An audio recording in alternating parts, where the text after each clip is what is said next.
दोस्तों, global freeze novel के new chapters हमारे चैनल पर डेली 10 PM पर अपलोड होंगे।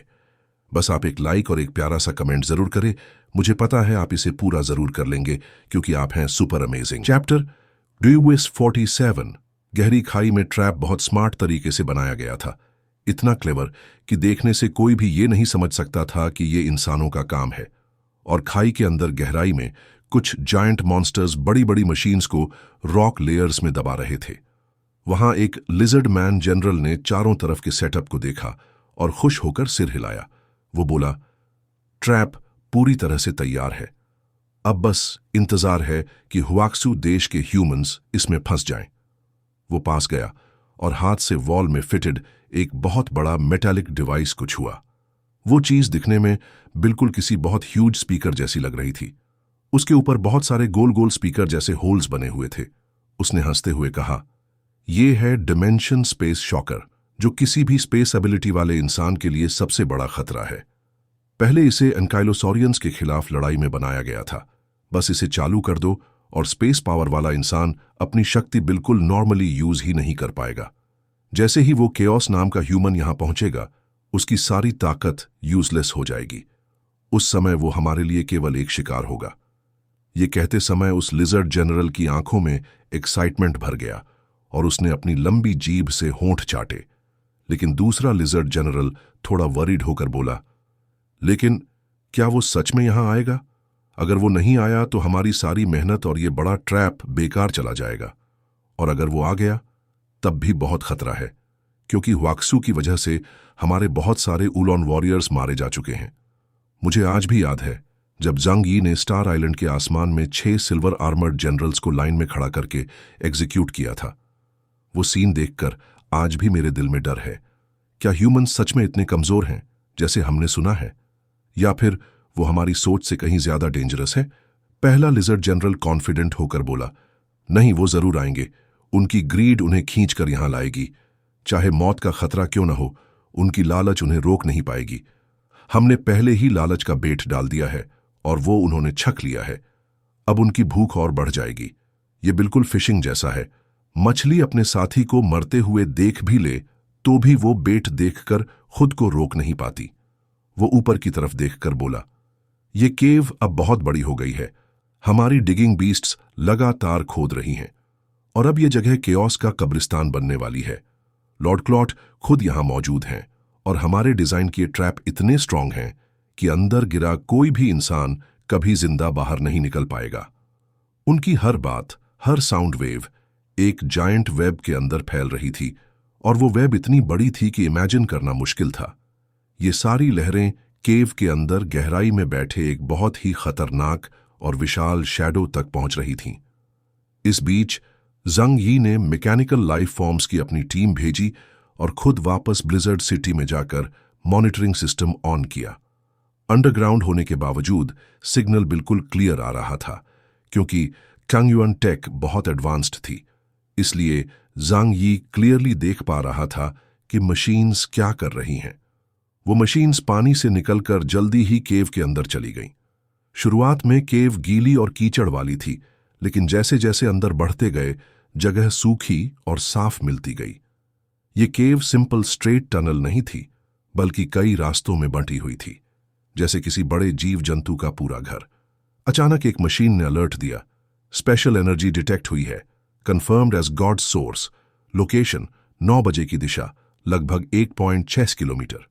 जंग यी ने तुरंत ऑर्डर दिया, जाओ एक्सप्लोर करो। मशीन्स तेजी से उस दिशा में दौड़ीं और एक स्ट्रांग रॉक वॉल के सामने पहुंचकर ड्रिलिंग करने लगीं। कुछ ही समय बाद सिल्वर लाइट बाहर चमकी और एक मशीन ने चट्टान में से एक पत्थर निकाला। उस पर चमचमाते डॉट्स थे, सच में गॉड सोर्स का निशान। मशीन ने रिपोर्ट दी, energy amount 1/20th portion of God source.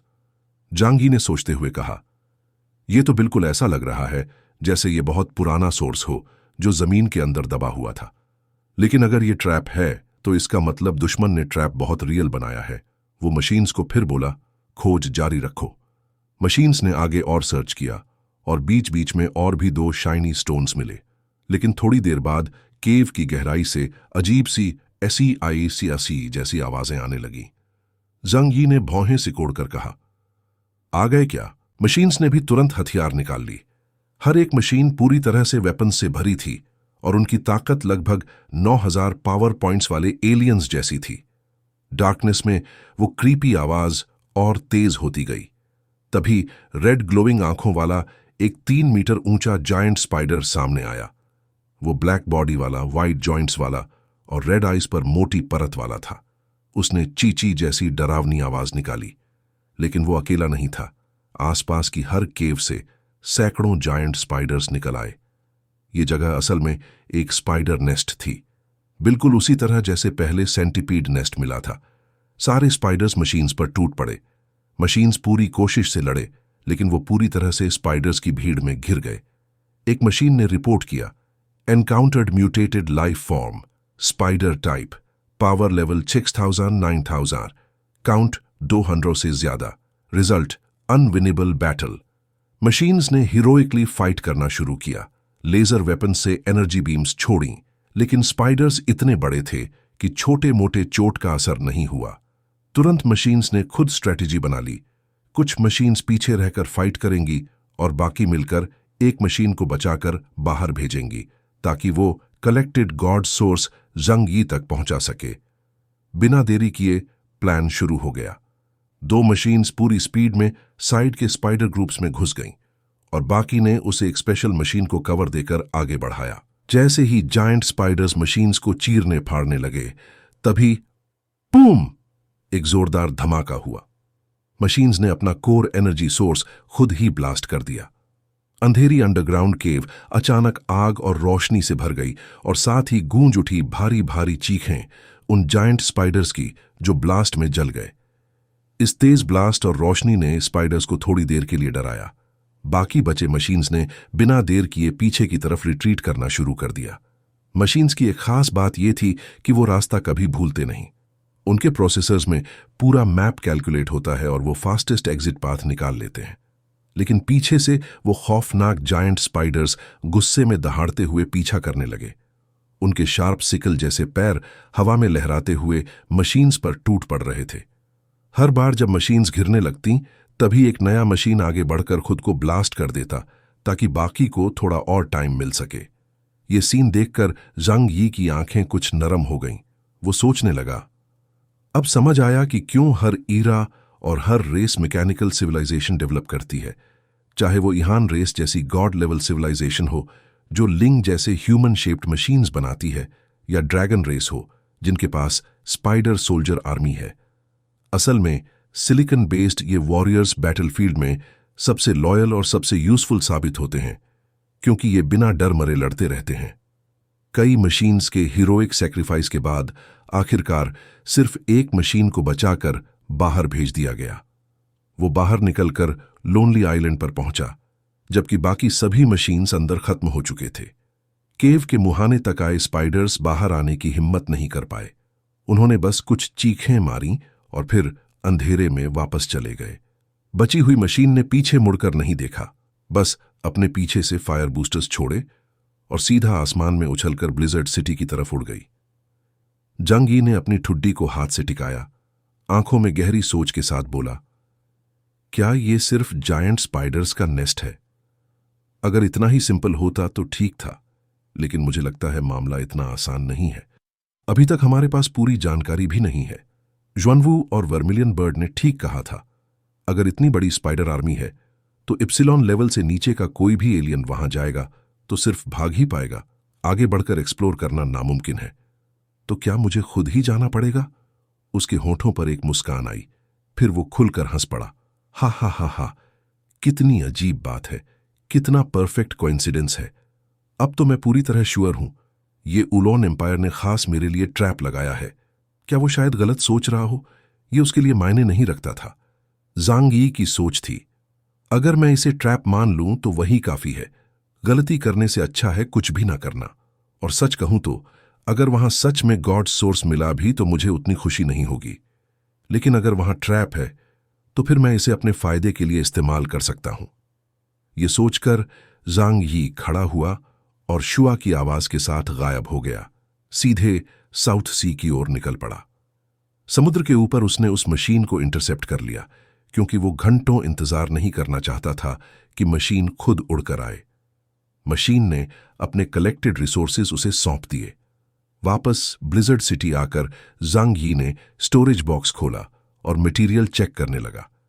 उसमें कुछ गॉड सोर्स वाले स्टोन्स थे, ज्यादा खास नहीं। कुछ सॉइल सैंपल्स, रॉक पीसेस और डीप रूट प्लांट्स के रूट्स भी थे। लेकिन उसी के बीच जांग यी को कुछ अजीब मिला, एक बहुत लंबा और मोटा हेयर। वो हेयर देखकर उसने सोचा, क्या ये स्पाइडर का है? नहीं, ये तो सॉफ्ट है, ज्यादा मैमल जैसा। लेकिन लिजर्डमैन के पास तो हेयर होता ही नहीं। जांग यी ने सोचते हुए जो केयर को बुलाया। वो आई और जांग यी ने उसे हेयर देते हुए कहा, केयर, तुम इसे एनालाइज करके बताओ कि ये किस क्रीचर का हेयर है। जो केयर ने ग्लव्स पहने, हेयर को हाथ में लिया और बस एक नजर डालते ही अजीब सा चेहरा बनाकर जांग यी को देखा। तुम मजाक कर रहे हो? आज कॉमेडी मोड में हो क्या? जांग यी पानी पी रहा था, अचानक रुक गया। क्या मतलब? जो केयर बोली, ये तो सीधे सीधे हमारे बिग चिंचिला का हेयर है। क्या? जांग यी ने हैरान होकर पीछे देखा। फायरप्लेस के पास उनका जायंट चिंचिला आराम से लेटा था। उसका मोटा फरी बॉडी बिल्कुल बड़े ब्लैंकेट जैसा दिख रहा था और उसकी पीठ पर हुआ हुआ मजे से सो रहा था। जांग यी ने हेयर और उस पेट को ध्यान से कंपेयर किया। वो वाकई मिलते जुलते लग रहे थे, लेकिन ये चिंचिला से लिया हुआ नहीं है। उसने सारी कहानी जो केयर को बताई। जो केयर ने झपकते हुए कहा, तो चलो टेस्ट करके देखते हैं। उसने चिंचिला से भी एक हेयर सैंपल ले लिया। चिंचिला ने बस आलस से बॉडी घुमाई, अपना मोटा पंजा हिलाया और आराम से बैठा रहा। जांग यी और जो केयर दोनों उसकी क्यूटनेस देखकर हंस पड़े। फिर वो मेडिकल लैब में गए और दोनों हेयर को एनालाइजर में रखा। रिपोर्ट आई, दोनों का जेनेटिक सोर्स सेम था, बस चिंचिला म्यूटेटेड वर्जन था। जांग यी ने सोचा, तो इसका मतलब ये वही स्पीसीज है। असल में ये क्रीचर उलॉन एम्पायर ने स्पेशली डिग करने के लिए ब्रीड किया था। ये बहुत जेंटल होते हैं, लड़ाई में वीक हैं, लेकिन रॉक और जमीन को तेजी से खोदने में मास्टर हैं। वो मुस्कुराते हुए बोला, तो ये कंफर्म हो गया कि वहां का पूरा सेटअप उलॉन एम्पायर का ट्रैप है। मेरी गेस बिल्कुल सही थी। जो केयर थोड़ा घबराकर बोली, उलॉन एम्पायर सच में तुम्हें नुकसान पहुंचाना कभी नहीं छोड़ता। लेकिन जांग यी ने सिर हिलाकर काम टोन में कहा, कोई फर्क नहीं पड़ता। सबको पता है कि दो सिविलाइजेशंस में से सिर्फ एक ही सरवाइव कर सकती है। वो मुझे खत्म करना चाहते हैं और मैं उनकी पूरी रेस मिटा देना चाहता हूं। अब गेम यह है कि किसकी तैयारी और किसका दिमाग ज्यादा स्ट्रांग है। उसकी आंखों में खतरनाक चमक आई। जो केयर ने पूछा, तो जांग यी, तुम्हारा अगला स्टेप क्या है? जांग यी हंसते हुए बोला, उन्होंने मेरे लिए इतनी मेहनत से ट्रैप बनाया है, अगर मैं वहां न जाऊं तो ये उनके साथ नाइंसाफी होगी। और जहां तक खतरे की बात है, डेंजर उनके लिए है, मेरे लिए नहीं। उनका बेट मैं खुशी से खाऊंगा। दोस्तों, वीडियो को लाइक जरूर से करें। Thanks for watching.